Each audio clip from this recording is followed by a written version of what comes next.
एक डॉट धरती का केंद्र धरती के एक ओर उत्तरी ध्रुव है तो दूसरी ओर दक्षिणी ध्रुव। दोनों के बीचों बीच स्थित है हिमालय। हिमालय का केंद्र है कैलाश पर्वत। वैज्ञानिकों के अनुसार यह धरती का केंद्र है।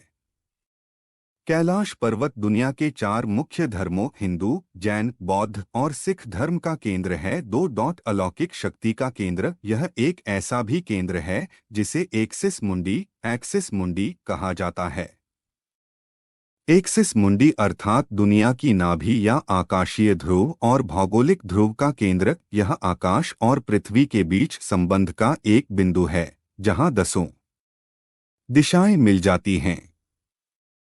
रशिया के वैज्ञानिकों के अनुसार एक्सिस मुंडी वह स्थान है जहां अलौकिक शक्ति का प्रवाह होता है और आप उन शक्तियों के साथ संपर्क कर सकते हैं। तीन पिरामिडनुमा क्यों है यह पर्वत? कैलाश पर्वत एक विशालकाय पिरामिड है जो 100 छोटे पिरामिडों का केंद्र है। कैलाश पर्वत की संरचना कंपास के चार दिक बिंदुओं के समान है और एकांत स्थान पर स्थित है जहां कोई भी बड़ा पर्वत नहीं है। चार शिखर पर कोई नहीं चढ़ सकता। कैलाश पर्वत पर चढ़ना निषिद्ध है, परंतु 11वीं सदी में एक तिब्बती बौद्ध योगी मिलारेपा ने इस पर चढ़ाई की थी। रशिया के वैज्ञानिकों की यह रिपोर्ट यूएन स्पेशियल मैगजीन के 2004 के जनवरी अंक में प्रकाशित हुई थी। हालांकि मिलारेपा ने इस बारे में कभी कुछ नहीं कहा, इसलिए यह भी एक रहस्य है।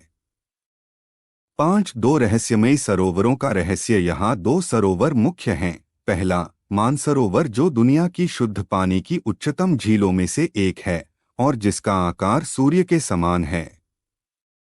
दूसरा, राक्षस नामक झील जो दुनिया की खारे पानी की उच्चतम झीलों में से एक है और जिसका आकार चंद्र के समान है। ये दोनों झीलें सौर और चंद्र बल को प्रदर्शित करती हैं, जिसका संबंध सकारात्मक और नकारात्मक ऊर्जा से है। जब दक्षिण से देखते हैं तो एक स्वस्तिक चिन्ह वास्तव में देखा जा सकता है। यह अभी तक रहस्य है कि ये झीलें प्राकृतिक तौर पर निर्मित हुई या कि ऐसा इन्हें बनाया गया। 6 यहीं से क्यों सभी नदियों का उद्गम? इस पर्वत की कैलाश पर्वत की 4 दिशाओं से 4 नदियों का उद्गम हुआ है। ब्रह्मपुत्र, सिंधु, सतलज व कर्नाली। इन नदियों से ही गंगा, सरस्वती सहित चीन की अन्य नदियां भी निकली हैं। कैलाश की चारों दिशाओं में विभिन्न जानवरों के मुख हैं, जिसमें से नदियों का उद्गम होता है। पूर्व में अश्वमुख है, पश्चिम में हाथी का मुख है, उत्तर में सिंह का मुख है, दक्षिण में मोर का मुख है। 7 सिर्फ पुण्यात्माएं ही निवास कर सकती हैं। यहाँ पुण्यात्माएं ही रह सकती हैं। कैलाश पर्वत और उसके आसपास के वातावरण पर अध्ययन कर चुके रशिया के वैज्ञानिकों ने जब तिब्बत के मंदिरों में धर्मगुरुओं से मुलाकात की तो उन्होंने बताया कि कैलाश पर्वत के चारों ओर एक अलौकिक शक्ति का प्रवाह है, जिसमें तपस्वी आज भी आध्यात्मिक गुरुओं के साथ टेलीपैथिक संपर्क करते हैं। 9 यति मानव का रहस्य। हिमालयवासियों का कहना है कि हिमालय पर यति मानव रहता है। कोई इसे भूरा भालू कहता है, कोई जंगली मानव तो कोई हिम मानव। यह धारणा प्रचलित है कि यह लोगों को मारकर खा जाता है। कुछ वैज्ञानिक इसे निंडरथल मानव मानते हैं।